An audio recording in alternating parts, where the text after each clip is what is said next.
The Boys has always portrayed Atrain as a low-tier speedster, but Season 5 just changed that completely by pushing Atrain's speed to new, unfathomable heights. Atrain, for the longest time, was treated like a joke, with his super speed being seen as nothing more than a cheap circus act for so long that it might be hard for fans not to see him as the speedster that's fast, but not fast enough to care about, especially when someone like Homelander exists. But I assure you that there is nothing funny about Atrain's immense improvement in speed in Season 5. What makes Atrain so much faster in Season 5? How does this scale him to every other soup who excels in speed? And what is the upper limit of what Atrain's speed can reach? Stick around to the end of the video to find out. First off, we need to establish a baseline for what most people assume Atrain's speed caps off at. The Boys Season 1 states before his race with Shockwave that Atrain had a high record speed of 339 meters per second, and then when he dopes himself with Compound V, he's able to jump to a whopping 371 meters per second against Shockwave. These Vought records, alongside him stating that he was able to outrun bullets as a child, would have made him much faster than the speed of sound, making him at least transonic, maybe even faster if you take into account the fact that it would be impossible for someone as fast as Atrain to reach his full speed on a track that short. Normal humans need time to accelerate to reach their full speed, so it's safe to assume that Atrain, with an enhanced version of that same biology, would need a similar acceleration period to reach his top speed, and one lap around the average track simply wouldn't be long enough for that, meaning Atrain could have been much faster, even possibly reaching supersonic speeds if he had more time to accelerate. But even that level of speed was still seen by Homelander and everyone else in the verse as nothing compared to what Homelander was capable of.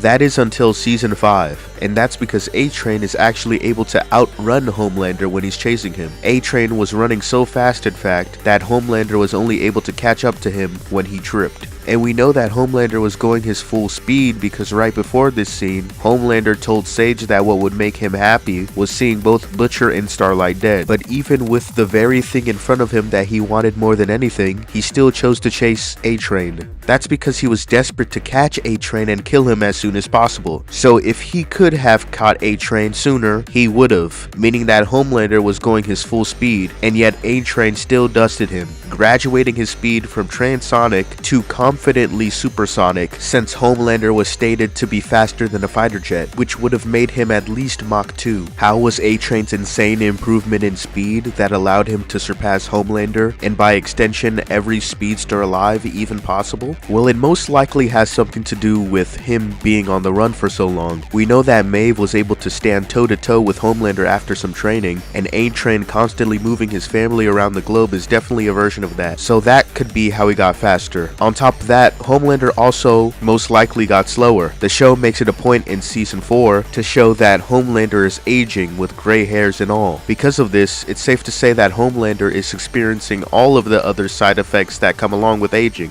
and that includes getting slower. And since Homelander never trains because of his god complex, he had no way to counteract this physical decline, especially because at the moment of the chase, he didn't have the same V1 in his blood that Soldier Boy did. But there's also another reason why he's moving so fast that you probably wouldn't expect, and that actually makes a lot of sense when you really think about how Atrain's powers function. Every time the show displays Atrain's speed from his perspective, it always has him see everything in slow motion. That makes sense, since if Atrain didn't have superhuman cognition to match his superhuman speed, everything would seem like a blur to him, but it doesn't because he can perceive the world at super speed as well. And yet, he still is caught off guard by a girl that he should have seen from a mile away. The only way this could happen is if he was moving at an absurd speed that he wasn't used to and that his eyes weren't calibrated to moving at, which is exactly what happened in Season 1 when he was supercharged by Compound V. Whether it be from the adrenaline rush from the man he feared the most chasing him, or some sort of quirk awakening like the one that Godolkin spoke of, there's literally no other explanation for why a guy that perceives the world at a snail's pace would get caught off guard by a normal human.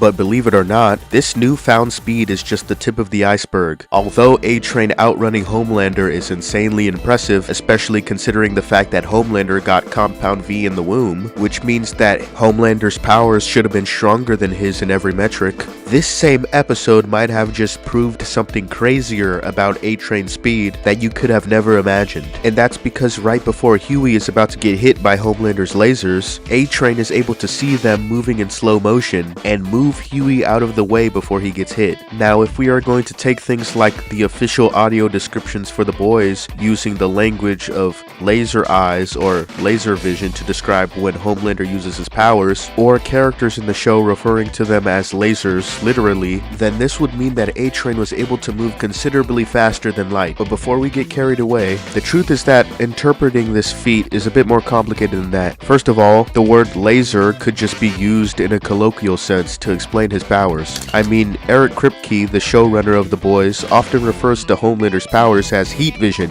in his interviews, which kind of dilutes the semantic proof of Homelander's powers being lasers. But could a laser not heat up milk or burn someone's eyes upon activation? There's also the fact that there's proof of Homelander's lasers having a physical, slow-moving mass. When his lasers push Butcher into a back wall, or his laser skills convey the lasers have a visible 2 to 3 travel frames. But the truth is that the laser's properties always have been inconsistent. Homelander's lasers might have pushed Temp V Butcher back, but they simply burned Stormfront with no impact. You could argue that Stormfront being simply stronger than Temp V Butcher is why Butcher got launched and Stormfront didn't. After all, Butcher needed help from both Soldier Boy and Huey to hold down Homelander, but Ryan, someone who is much weaker than Soldier Boy, launches Soldier Boy with his lasers, so durability clearly isn't a factor here. And as for travel speed, the startup frames for Homelander's lasers have always been inconsistent as well. Sure, you can find scenes of Homelander's lasers traveling across a room in 2 to 3 frames, or shooting across the sky to slice the mayor's plane apart, but there are also other moments, like the infamous Marty scene that shows his laser reach its target instantly, or the Herogasm scene where Homelander's laser reaches Butcher immediately upon activation. Even Butcher's lasers, which are identical to Homelander's,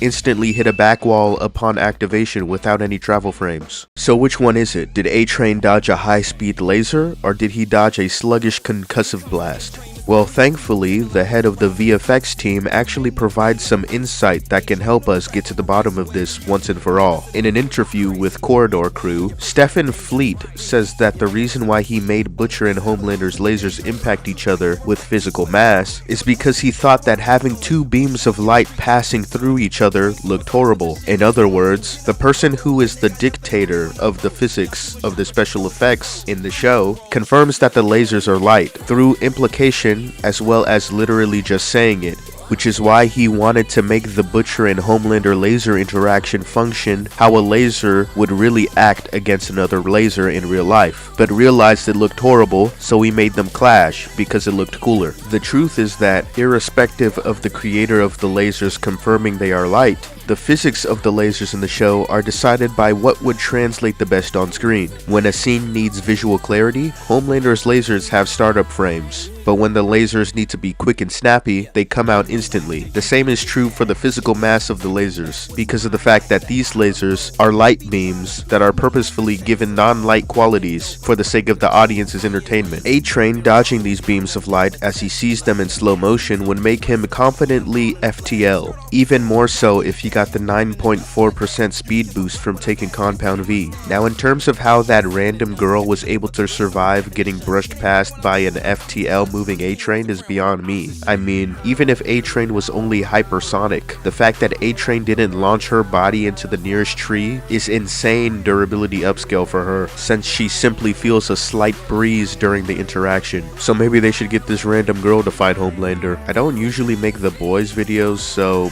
make sure to leave a like if you like videos like this. And as always, thanks for watching.